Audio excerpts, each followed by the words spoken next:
ചാരവൃത്തിക്ക് അറസ്റ്റിലായ ജ്യോതി മൽഹോത്ര ചോദ്യം ചെയ്യലിനോട് സഹകരിക്കുന്നില്ല എന്ന ഹരിയാന പോലീസ്. പാക് ചാരൻ ഡാനിഷുമായുള്ള ബന്ധം ജ്യോതി നിഷേധിച്ചതായും അന്വേഷണ സംഘം വ്യക്തമാക്കി.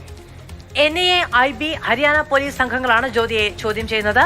അർജുൻ പീതാംബരൻ വിവരങ്ങളുമായി ചേരുകയാണ്. അർജുൻ, ഈ ജ്യോതിയുടെ യാത്രകൾ, പാക് ചാര സംഘടനകളുമായുള്ള ബന്ധം, ഇവരവിടെ താമസിച്ചതുമായി ബന്ധപ്പെട്ട കാര്യങ്ങൾ, ഇതെല്ലാം പരിശോധനയിലാണ്. പക്ഷേ ഈ ചോദ്യങ്ങളോട് കൃത്യമായി പ്രതികരിക്കുന്നില്ല എന്നുള്ളതാണ്. ഇവരുടെ വാട്സാപ്പ്, അതിനോടൊപ്പം തന്നെ ടെലഗ്രാം അടക്കമുള്ള സന്ദേശങ്ങളൊക്കെ കേന്ദ്രീകരിച്ചുള്ള അന്വേഷണം എങ്ങനെ മുന്നോട്ട് പോകുന്നു?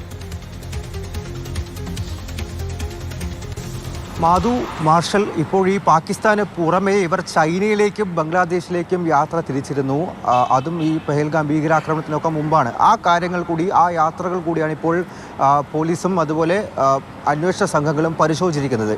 പാക് ചാരന്മാരായിട്ട്, പ്രത്യേകിച്ചും ഡൽഹിയിലുള്ള പാകിസ്ഥാൻ ഹൈക്കമ്മീഷനിലെ ഉദ്യോഗസ്ഥരുമായിട്ടെല്ലാം തന്നെ ഈ ജ്യോതിക്ക് നേരിട്ട് ബന്ധമുണ്ടായിരുന്നു. അതിൽ തന്നെ ഇവിടെ നിയമിതനായിരുന്ന ഒരു നയതന്ത്ര ഉദ്യോഗസ്ഥൻ, പക്ഷേ അദ്ദേഹം ISIയുടെ ചാരനായിരുന്നു. ആ കാര്യം കണ്ടെത്തിയ ശേഷം ഇന്ത്യ പുറത്താക്കിയിരുന്നു. ഡാനിഷ് എന്ന് പേരുള്ള ചാരൻ, അദ്ദേഹവുമായി നിരന്തരം ബന്ധപ്പെട്ടിരുന്നു. ആ ബന്ധമെല്ലാം തന്നെ ഇപ്പോൾ ജ്യോതി നിഷേധിച്ചിരിക്കുകയാണ്. അന്വേഷണത്തെ തന്നെ വഴിതെറ്റിക്കാനുള്ള ശ്രമമാണ് ഇപ്പോൾ ജ്യോതി നടത്തിക്കൊണ്ടിരിക്കുന്നത് എന്നുള്ള കാര്യം കൂടി NIAയും അതുപോലെ IBയും ഹരിയാന പോലീസും ഇപ്പോൾ വ്യക്തമാക്കുന്ന കാര്യമുണ്ട്. ഏറ്റവും പ്രധാനപ്പെട്ട കാര്യം, ഇവരുടെ വാട്സാപ്പ് ചാറ്റുകളിൽ പലതും ഇവർ ഡിലീറ്റ് ചെയ്തിരിക്കുന്നു എന്നുള്ള കാര്യമാണ്. ഡാനിഷുമായിട്ടുള്ള പല വാട്സാപ്പ് ചാറ്റുകളുണ്ട്.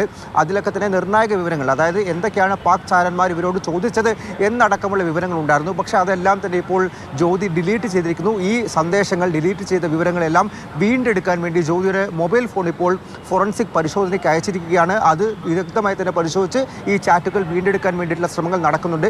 ഇപ്പോൾ ജ്യോതിയോട് ചോദിച്ചുകൊണ്ടിരിക്കുന്ന കാര്യം, ഈ വിദേശ സന്ദർശനങ്ങൾ, വിദേശ യാത്രകൾ, അതെല്ലാം തന്നെ ആര് സ്പോൺസർ ചെയ്തു, ആര് ഫണ്ട് ചെയ്തു, ഈ പണമെല്ലാം തന്നെ എവിടെ നിന്ന് വന്നു, എന്തൊക്കെ നിർണായക വിവരങ്ങളാണ് അവർ പകർത്തിയത്, ദൃശ്യങ്ങളാണ് പകർത്തിയത്, അത് ആർക്കൊക്കെ കൈമാറി എന്നുള്ള വളരെ പ്രധാനപ്പെട്ട വിവരങ്ങളാണ് ഇപ്പോൾ ചോദിച്ചുകൊണ്ടിരിക്കുന്നത്. പക്ഷേ ഈ പല ചോദ്യങ്ങളോടും ഇവർ സഹകരിക്കുന്നില്ല, തെറ്റായ വിവരങ്ങളാണ് നൽകിക്കൊണ്ടിരിക്കുന്നത് എന്നുള്ള കാര്യം കൂടി നിലവിൽ അറിയുന്നുണ്ട്. നിലവിൽ ഇവരുമായി, ഈ ജ്യോതിയുമായി ബന്ധപ്പെട്ടിട്ടുള്ള മറ്റ് വ്ലോഗർമാരെ കേന്ദ്രീകരിച്ച് അന്വേഷണം നടക്കുന്നു.